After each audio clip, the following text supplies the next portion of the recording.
They found him curled up like a child inside a chimney. No trauma, no drugs, no broken bones. Just a mummified body, a shirt on his back, and his clothes neatly folded beside a fireplace. The coroner called it an accident. Locals called it a cover-up. Because this boy didn't just disappear, he was hidden. This is the haunting story of Joshua Maddux, a mystery buried in brick and silence. Woodland Park, Colorado, a small mountain town surrounded by towering pines and winding trails. It's the kind of place where everyone knows your name, where neighbors wave, and nothing truly bad ever happens. But in March 2008, that peace shattered. 18-year-old Joshua Vernon Maddux was bright, creative, and gentle. He loved playing guitar, writing in his journal, and wandering outdoors, often disappearing into the woods for hours, lost in thought.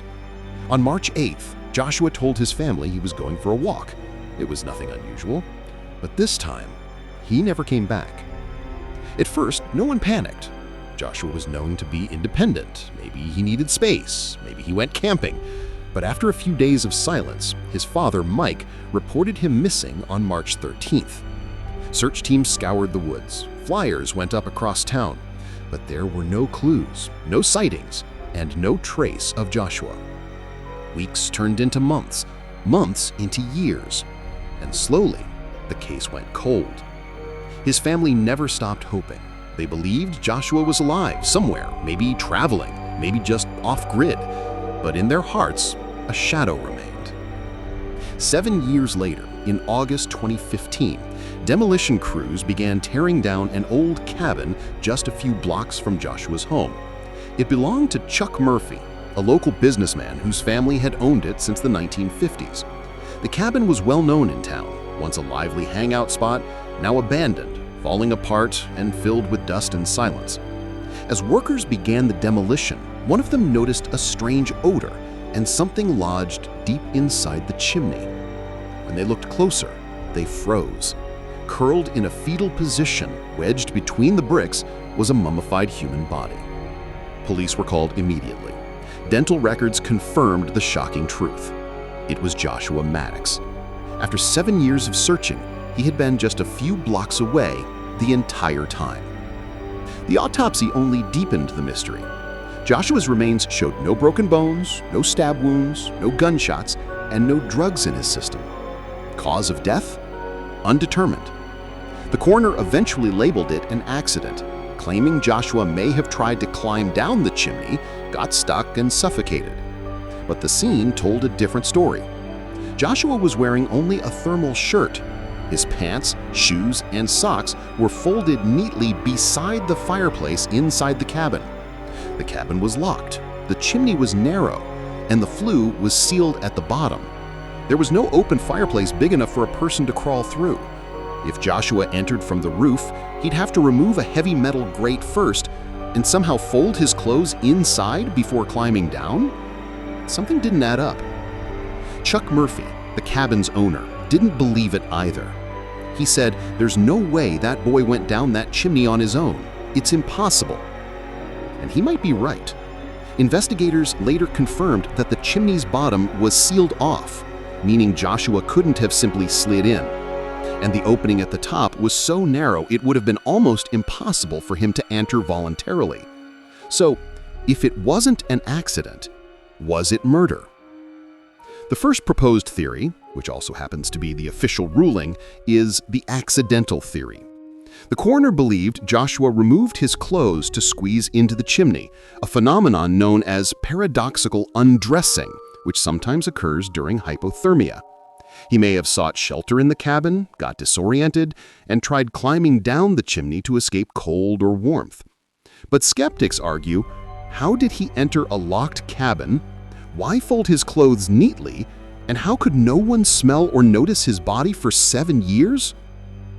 Next is the foul play theory. Many locals believe Joshua was placed in the chimney, possibly after being killed elsewhere. The folded clothes might have been staged to make the scene look bizarre, or simply discarded after a struggle. But here's the catch. There were no injuries, no defensive wounds, no trace evidence left behind. Still, one name kept surfacing: the Andrew Newman theory.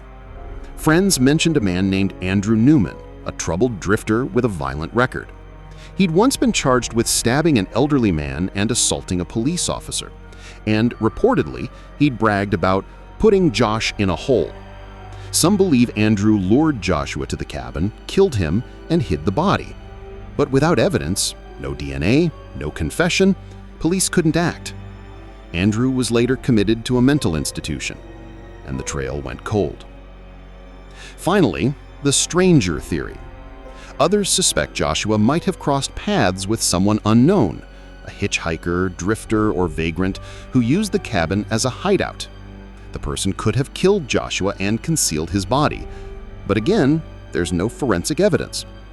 The cabin's windows and doors were intact, suggesting Joshua didn't break in. The chimney was too narrow for an adult to pass through easily. No soot was found on his clothes or skin.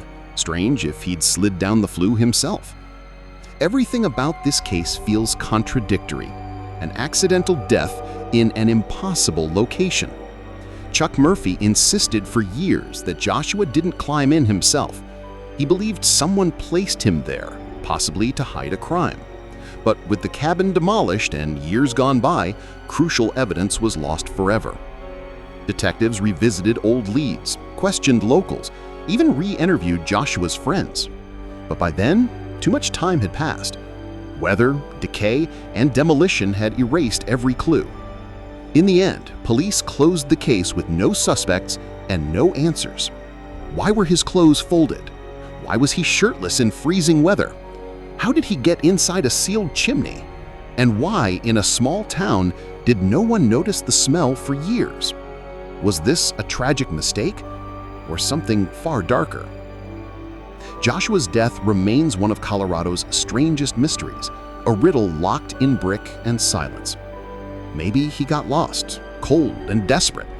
Maybe someone else made sure he was never found. But one thing's for sure: no one climbs into a chimney by accident and stays there for 7 years unnoticed. The truth might be gone with the cabin's ashes, but the questions still echo in Woodland Park. What do you think happened to Joshua Maddux? Was it a tragic accident or something far darker? Let me know your theory in the comments. If you found this story chilling, subscribe and turn on notifications and share your thoughts in the comments.